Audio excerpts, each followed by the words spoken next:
நாளில் நம்ம பார்த்தோம். என்ன பார்த்தோம்? எல்லா மனுஷரும் ரட்சிக்கப்படவும் சத்தியத்தை அறிகிற அறிவை அடையும் அவர் சித்தமுள்ளவரா இருக்கு. போன வாரம் பார்த்தோம் இல்லையா? 1 தீமோத்தேயு 2:4 எல்லா மனுஷரும் ரட்சிக்கப்படவும் சத்தியத்தை அறிகிற அறிவை அடையும் அவர் சித்தமுள்ளவர். எல்லாரும் ரட்சிக்கப்படணும். இதுதான் கடவுள் சித்தம். கடவுள் சித்தம் என்னன்னா எல்லாரும் காக்கப்படணும். எல்லாரும் அந்த தேவனை, சத்தியம் என்பது ஆண்டவர் தான். அந்த சத்தியத்தை அறிகிற அறிவை அடைய வேண்டும் என்பது தான் அவர் சித்தமுள்ளவரா இருக்கிறார். அவருடைய விருப்பம் என்ன? இந்த பூமியில உன்னை ஆசீர்வதிப்பார். உன்னை பாவத்திலிருந்தும் சாபத்திலிருந்தும் பிசாசின் பிடியிலிருந்தும் உன்னை காப்பாற்றி மீட்டு வெளியே கொண்டு வருவார். இது அவருடைய சித்தம். 2வது, நீ ரட்சிக்கப்படணும், அதாவது பாதுகாக்கப்படணும். இந்த பூமியில நீ கண்ணை மூடுற வரைக்கும் நீ பூமியில பாதுகாக்கப்படணும். அதற்கு பிறகு உனக்கு ஒரு நித்திய வாழ்க்கை தேவன் வைத்திருக்கிறார். அந்த நித்திய வாழ்க்கையை அடையணும்னா சத்தியத்தை நீ அறியணும். அந்த நித்திய வாழ்க்கையை யுக யுகமாக வாழக்கூடிய ஒரு வாழ்க்கை இருக்குது. அந்த வாழ்க்கையை நீங்கள் அடையணும்னா சத்தியத்தை அறிய வேண்டும். ரட்சிக்கப்படவும் சத்தியத்தை அறிகிற அறிவை அடையவும் அவர் சித்தமுள்ளவரா இருக்கிறார். அல்லேலூயா, அல்லேலூயா. சத்தியம்னா என்ன பாருங்க, யோவான் 14:6-7. அல்லேலூயா. பாருங்க, இன்னொரு வாட்டி வாசிக்கிறோம் பாருங்க. 5ஆம் வசனத்துல வாசிங்க. தோமா அவரை நோக்கி, ஆண்டவரே, நீர் போகிற இடத்தை அறியோம், வழியை நாங்கள் எப்படி அறிவோம் அப்படின்றத அவர் கேட்குறாரு. அப்படின்னா எதுக்காக கேட்குறாருன்னா 2ஆம் வசனத்துலேருந்து உங்களுக்கு சொல்கிறேன் பாருங்க. என் பிதாவின் வீட்டில் அநேக வாசஸ்தலங்கள் உண்டு, அப்படி இல்லாதிருந்தால் நான் உங்களுக்கு சொல்லியிருப்பேன். ஒரு ஸ்தலத்தை உங்களுக்காக ஆயத்தம் பண்ண போகிறேன். நான் போய் உங்களுக்காக ஸ்தலத்தை ஆயத்தம் பண்ணின பின்பு நான் இருக்கிற இடத்திலே நீங்களும் இருக்கும்படி நான் மறுபடியும் வந்து உங்களை என்னிடத்திலே சேர்த்து கொள்வேன். நான் போகிற இடத்தை அறிந்திருக்கிறீர்கள், வழியையும் அறிந்திருக்கிறீர்கள் என்றார். தோமா அவரை நோக்கி, ஆண்டவரே, நீர் போகிற இடத்தை எங்களுக்கு தெரியாது, வழியும் நாங்கள் எப்படி அறிந்து கொள்வோம்? அதற்கு இயேசு, நானே வழியும் நானே சத்தியமும் நானே ஜீவனுமாய் இருக்கிறேன். என்னை அல்லாமல் ஒருவனும் பிதாவினிடத்தில் வரான். என்னை அறிந்தீர்களானால் என் பிதாவையும் அறிந்திருப்பீர்கள். இது முதல் நீங்கள் அவரை அறிந்தும் அவரை கண்டும் இருக்கிறீர்கள் என்றார். அல்லேலூயா. அறிய வேண்டும், தேவன் அறிய வேண்டும், சத்தியத்தை அறிய. ஆண்டவர் சொல்றார், என்ன சொல்றாருன்னா, கடைசி நேரங்கள் வருது.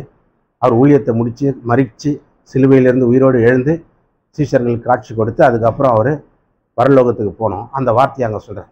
நான் போய் என் பிதாவின் வீட்டில் அநேக வாசஸ்தலங்கள் இருக்குது. அப்படின்னா நிறைய வீடு இருக்குது, குடியிருப்பு இருக்கிறது. நான் அங்கே போய் உங்களுக்காக ஒரு ஸ்தலத்தை, உங்களுக்காக ஒரு இடத்த, உங்களுக்காக ஒரு குடியிருப்பை ஏற்படுத்துகிறேன். நான் திரும்பி வந்து உங்களையும் என்னோட இருக்கும்படி கூட்டின்னு போகிறேன் அப்படின்றத சொல்கிறேன். அப்போ அவர் சொல்கிறாங்க, என்ன சொல்கிறாங்கன்னா, நீங்கள் போகிற இடம் எங்களுக்கு என்னன்னு தெரியாது, வழியை மட்டும் நாங்கள் எப்படி அறிந்து கொள்வோம் அப்படின்னு. இவர் என்ன சொல்கிறாரு, பரலோகத்தில் நிறைய வீடு இருக்குது, எல்லாருக்கும் ஒரு வீடு, ஒரு வாசஸ்தலம், வாசம் பண்ணுகிறதற்கு ஒரு ஸ்தலம் அங்கே இருக்கிறது. ஏராளமாக இருக்குதாப்பா, ஏராளமாக இருக்குது. அநேக வாசஸ்தலங்கள் உண்டு என் பிதாவின் வீட்டில். அப்போ நான் போய் அங்கே உங்களுக்குன்னு ஒரு வாசஸ்தலத்தை ஆயத்தம் பண்ண, உனக்குன்னு ஒரு இடத்த பரலோகத்தில் யுக யுகமாக வாழக்கூடிய வாழ்க்கைக்கு சொல்கிறேன். நித்திய காலமாக வாழ்கிற வாழ்க்கையை பற்றி சிஷ்யர்கள்ட்ட சொல்கிறேன். நான் போய் உங்களுக்கு ஒரு இடத்த ரெடி பண்ணிட்டு வரேன், வந்து என்னோட இருக்கும்படி உங்களை நான் கூட்டின்னு போகிறேன். செகண்ட் டைம் வரப்போகிறேன், அப்போ உங்களை என்னோட இருக்கும்படி அங்கே அழைத்து கொண்டு போக போகிறேன் அப்படின்றத அவங்களுக்கு ஒரு ப்ராமிஸ் பண்ணுறாரு, வாக்குத்தத்தம் கொடுக்குறாரு. அப்போது தோமா கேட்குறாரு, நீங்கள் போகிற இடம் எதுன்னு எங்களுக்கு தெரியாது. எல்லாரும் சொல்கிறாங்க, என்ன சொல்கிறாங்க, பரலோகன்றாங்க, நரகன்றாங்க, அப்படி இப்படின்றாங்க. அதனால் நீங்கள் போகிற இடம் எதுன்றது எங்களுக்கு தெரியாது, வழி மட்டும் எங்களுக்கு எப்படி தெரியும்? நீங்கள் போகிற இடம் செய்யாறு தான் போகிறேன்னாக்கா வழி இதுதான்பான்னு சொல்லிடலாம். போகிற இடம் எங்கே, செய்யாருக்கு போகிறாரா, என்ன அது மோட்டூருக்கு போகிறாரா, எந்த ஊருக்கு போகிறான்னு தெரியல, வழி எங்களுக்கு எந்த அவர் எங்கே போயிருக்கிறான்னு தெரிஞ்சால் தானே ரூட்டை ஃபாலோ பண்ண முடியும். செய்யாறு போய்க்கிறேன்னா அப்போ நம்ம இந்த ரூட்டில் போகலாண்டா, அப்படி தான் போவார் வருவார் அப்படின்னு நினைக்கலாம். இவர் எங்கே போகிறாருன்னே தெரில, அப்போ நான் எங்கே வழி எப்படி தெரிஞ்சுக்குவேன் அப்படின்ற மாதிரி அவங்க கேட்குறாங்க. கேட்ட உடனே அவர் சொல்கிறாரு, அதற்கு இயேசு, நானே வழியும் சத்தியமும் ஜீவனுமாக இருக்கிறான். என்னை இல்லாமல் ஒருவனும் பிதாவினிடத்தில், நான் தான்டா உங்களுக்கு வழி, நான் தான் உங்களுக்கு சத்தியம், நான் தான் ஜீவன், நான் தான் உங்களுக்கு எல்லா ரூட்டும் பரலோகத்துக்கு போகிற வழி நான் தான் அப்படின்ற. நான் தான். என்ன நீ ஃபாலோ பண்ணினா, என்ன அறிந்தா அந்த ரூட்டை உனக்கு தெரியும். இல்லையா? நான் தாண்டா சத்தியம், நான் தாண்டா ஜீவன், உனக்கு வாழ்க்கை, உனக்கு நித்திய வாழ்க்கை நான் தான், அதுக்கு வழியும் நான் தான். என்ன நீ ஃபாலோ பண்ணா, என்ன புரிந்து கொண்டா, என்ன அறிந்தா வழியும் உங்களுக்கு தெரிஞ்சிடும் அப்படின்ற சொல்லிட்டு சொல்றாரு பாரு, என்னை அறிந்தீர்களானால் என் பிதாவையும் அறிந்திருப்பீர்கள். இது முதல் நீங்கள் அவரை அறிந்தும் அவரை கண்டும் இருக்கிறீர்கள் என்றார். ஒரு இடத்துல சொல்லப்படுது, பிதாவை ஒருவனும் ஒரு காலமும் கண்டதில்லை. ஒரு காலமும் ஒருத்தரும் பிதாவை காண முடியாது. மகா பரிசுத்தம் உள்ள தேவன். எப்படியாப்பட்டவர்? மகா பரிசுத்தம் உள்ள கடவுள். அந்த கடவுளை ஒரு மனுஷன், பாவ மனுஷன் டைரக்டா சந்திக்க முடியாது, பார்க்க முடியாது.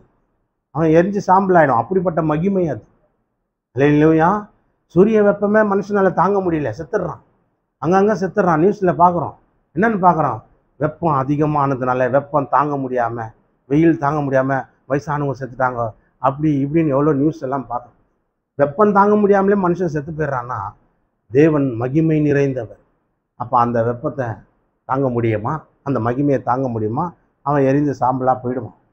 அதனால தான் பிதாவை ஒருவனும் ஒரு காலமும் கண்டதில்லை. இன்னொரு இடத்துல பார்க்குறோம், பரிசுத்தம் இல்லாமல் தேவனை ஒருவனும் ஒருபோதும் தரிசிக்கவும் முடியாது.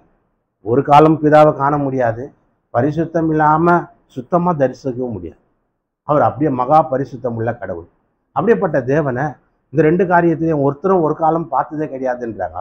இன்னொரு இடத்துல பரிசுத்தம் இல்லாமல் தேவனை தரிசிக்கவே முடியாது நீ அப்படின்றதும் சொல்லப்பட்டிருக்கிறது.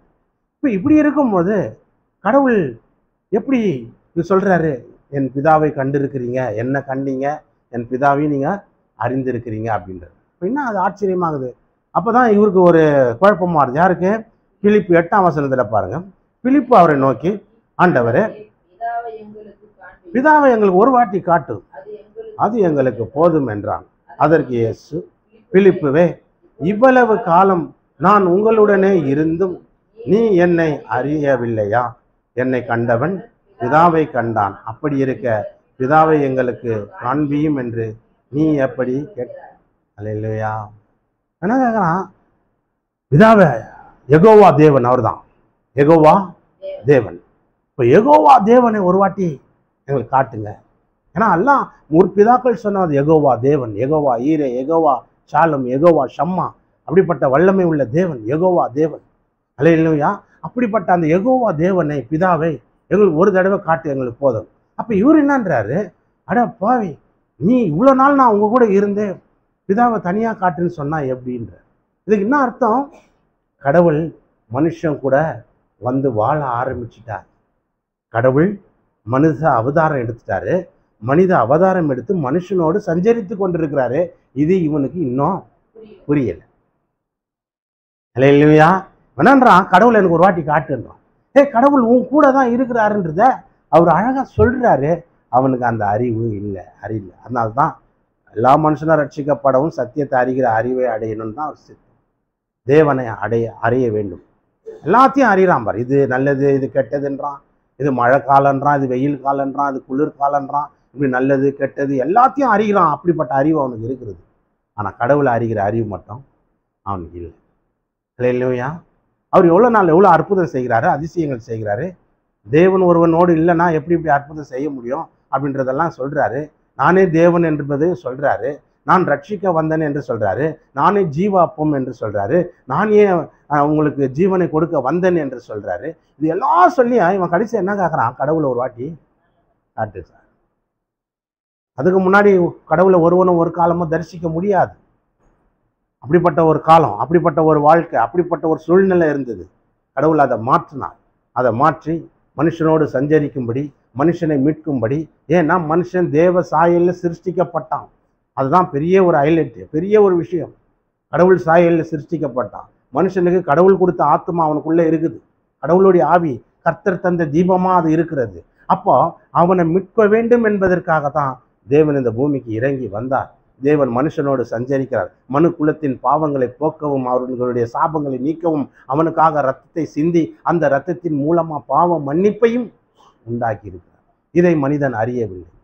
எதோ அறிகிறான், அங்க ஓடுறான், இங்க ஓடுறான், எல்லாத்தையும் அறிகிறான். தேவனை அறிகிற அறிவு அவனுக்கு வரல. அதனால தான் இவனும் பார் கூடவே இருக்கிறான் இவ்வளோ நாள். இயேசு கூடவே இருக்கிறான்.